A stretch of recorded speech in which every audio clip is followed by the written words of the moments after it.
이어서 세 번째 주제로 넘어갑니다.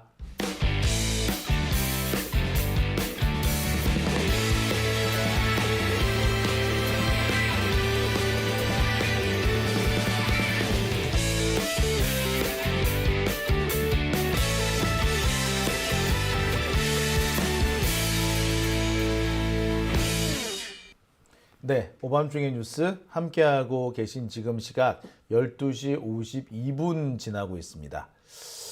자, 세 번째 주제는요, 이 쌍특검 얘기를 좀 해볼까 합니다. 자, 윤석열이 이 50억 특검, 그리고 김건희 도이치모터스 특검, 이 두 가지 이 특검법을 거부했습니다. 이 두 가지 법은 현재 국회로 되돌아와 있고요. 재의결을 기다리고 있습니다. 그러는 사이에 이태원 참사 특별법도 거부권이 행사가 됐고 다시 돌아왔습니다. 지금 현재 재의결을 기다리고 있는 법안은 모두 세 가지죠. 이태원 참사 특별법, 50억 특검법, 김건희 특검법, 이렇게 세 가지입니다.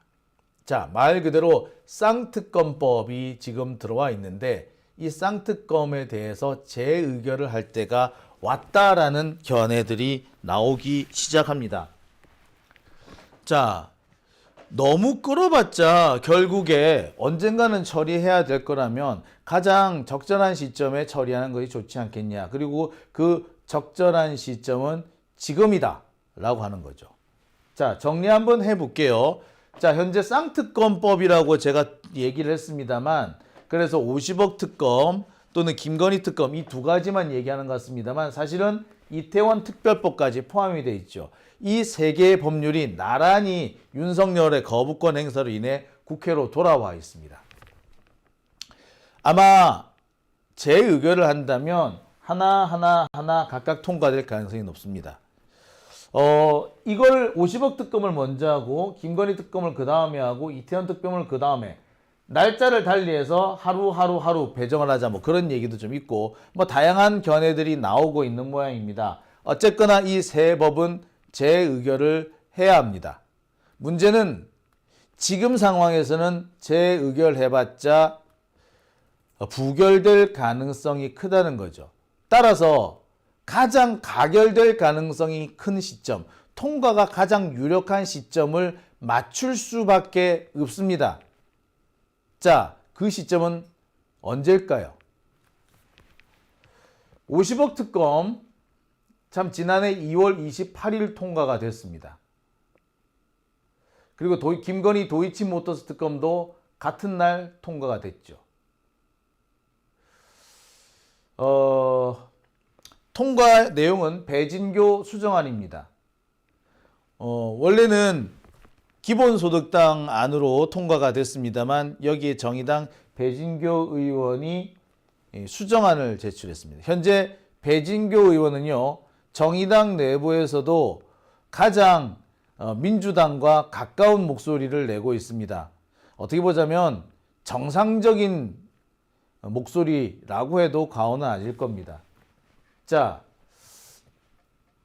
배진교 수정안은 뭐냐면 대통령이 소속된 정당은 특검을 추천할 수 없도록 한 부분에서 대통령이 소속된 적이 있었던 정당도 특검을 추천할 수 없도록 하는 겁니다. 이거는 국힘당이 윤석열 탈당이라는 꼼수를 통해서 특검을 추천하게 만드는 그런 짓을 못하게 하려고 만들었던 수정안입니다. 이 특검법이 처리가 되니까 윤석열은 바로 거부권을 행사했고요. 국힘당은 전원 불참을 했습니다. 한동훈이 첫 번째로 만든 김건희 방탄이죠.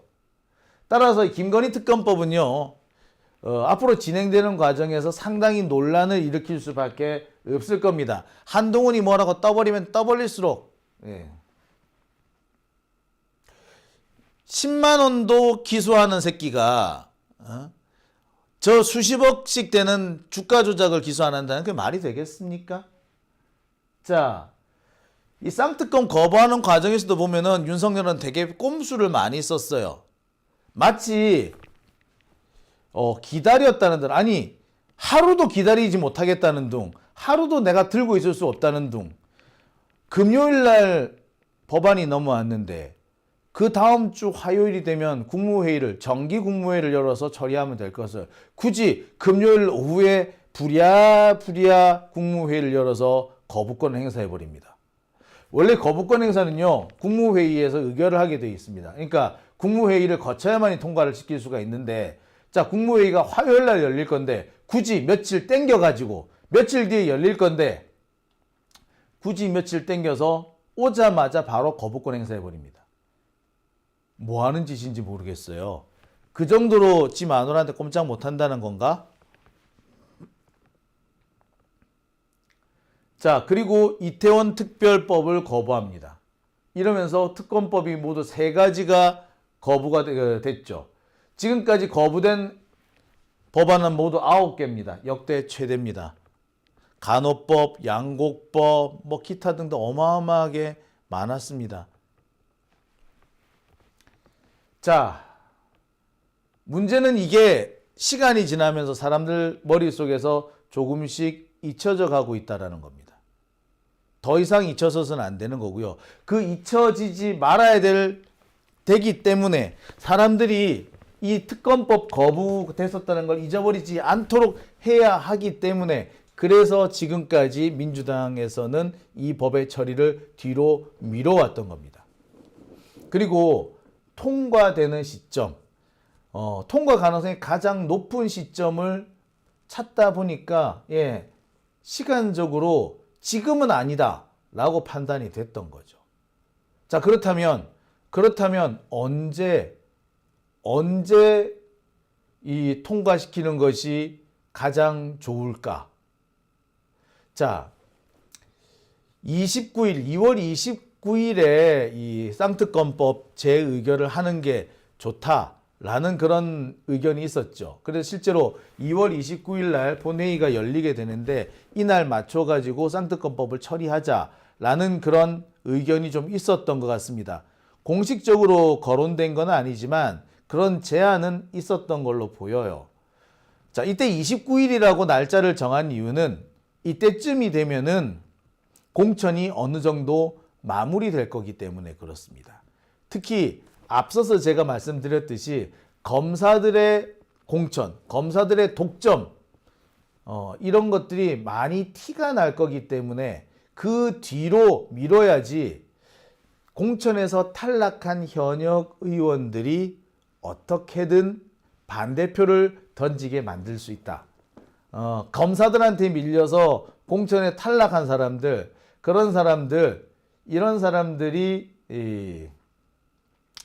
이때쯤이 되면 반란표를 던지지 않겠느냐라는 생각에서 29일로 잡은 거예요. 근데 변수가 생기기 시작합니다. 국힘당의 공천이 생각보다 늦어지고 있죠. 그리고 검사 공천의 핵심이 되는 쪽은 뒤로 미룹니다.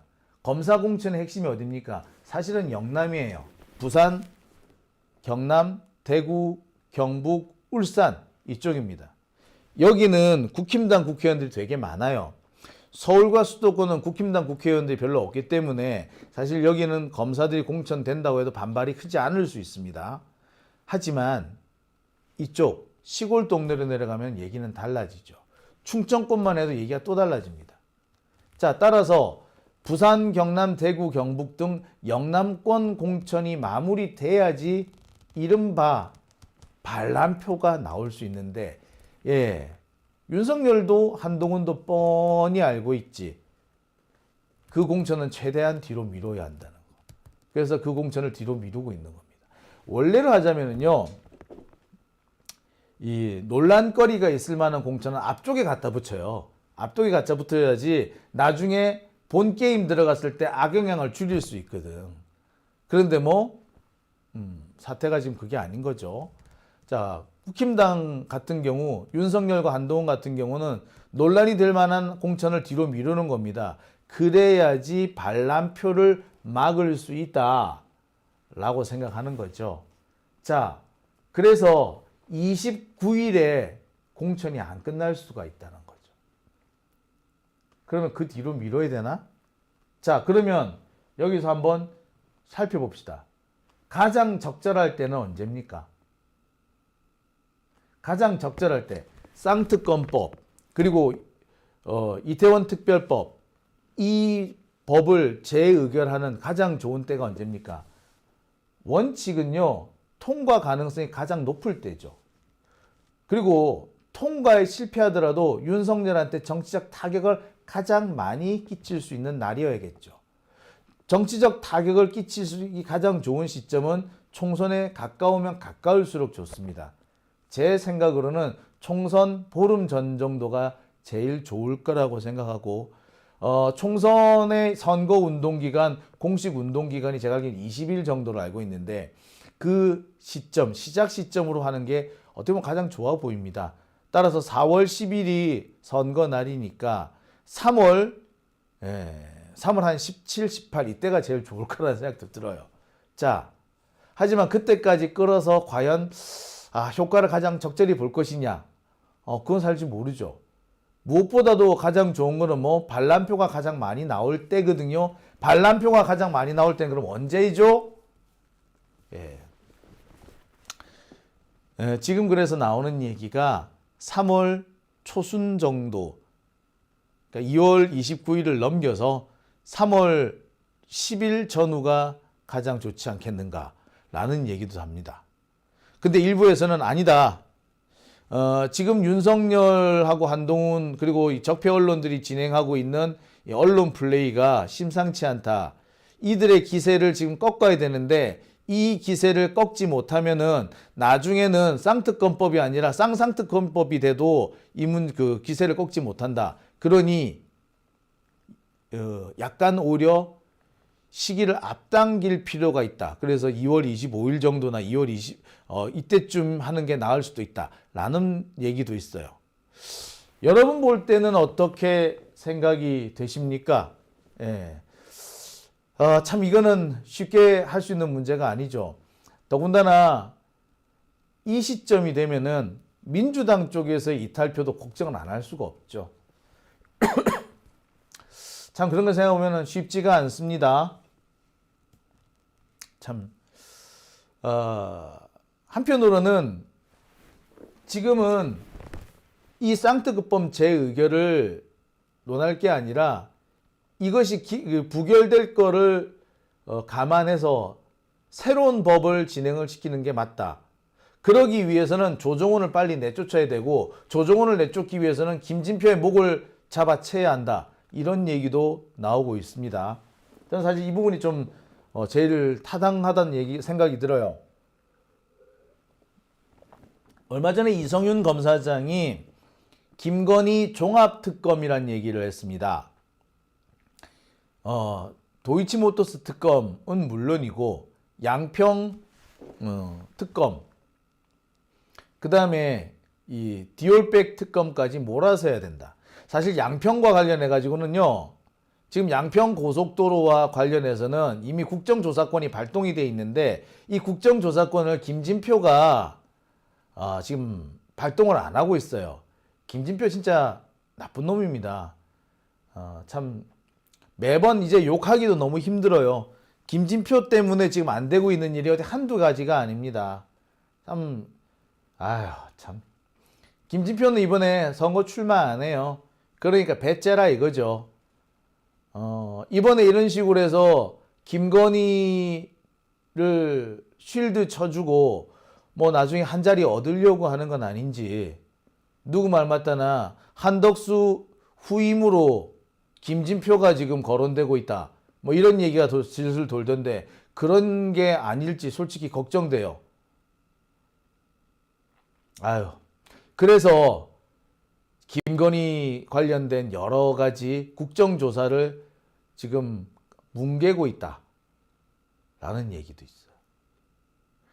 사실 그와 관련해서 몇 가지 나온 적이 있습니다. 박병석도 비슷한 얘기 현재 나오고 있어요. 박병석이 검찰개혁법 그것을 완전히 작살을 내버린 거 아닙니까? 한동훈이 지금도 변명거리 삼는 게 뭡니까?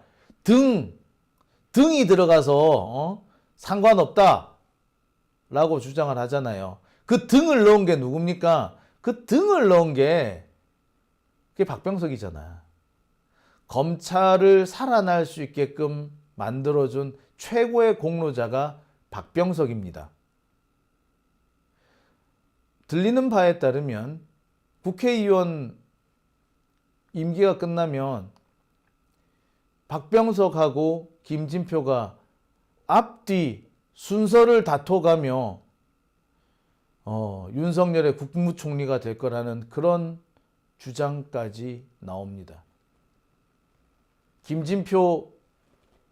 김진표의 캐비넷을 영원히 닫을 수 있다. 뭐 그런 얘기도 다 들리죠. 참. 그런 거 보면 민주당 국회의원들 정신 차려야 돼요. 어떻게 그런 놈을 국회의장으로 뽑아줬냐고. 참. 자, 여러분들께서는 어떻게 생각하십니까? 김건희 특검, 이 쌍특검 어떻게 처리하는 게 가장 좋을까요? 자, 저는 이 쌍특검 처리하는 날짜가 중요한 게 아니라 애시당초 이것은 부결이 될 수밖에 없다라고 생각하고 그에 대한 대책을 마련해야 한다. 이 쌍특검, 김건희 특검 또는 김건희 양평고속도로 의혹 이런 것들을 계속 부각시킬 수 있는 이슈몰이를 좀 해야 한다. 임종석이도 내가 여기서 다시 한번 얘기를 합니다만 지가 공천을 받고 싶으면 좀 개인기를 보여서 이준석이 보여주는 그 개인기를 좀 보여가지고 지금 다시 한번 김건희 관련된 이슈를 이 정치권의 이슈를 좀 끌고 와봐. 더럽게 치사하게 네 공천 받는 거 가지고 이슈 만들지 알지 말고 말이야. 전대협 의장을 했으면 좀 그에 맞춰서 급에 맞춰서 놀라고. 아유 씨. 아유 참 답답하네요. 자, 오밤중의 뉴스 함께 하고 계십니다. 핏대 안 올리려고 했는데 또 올리게 되네요.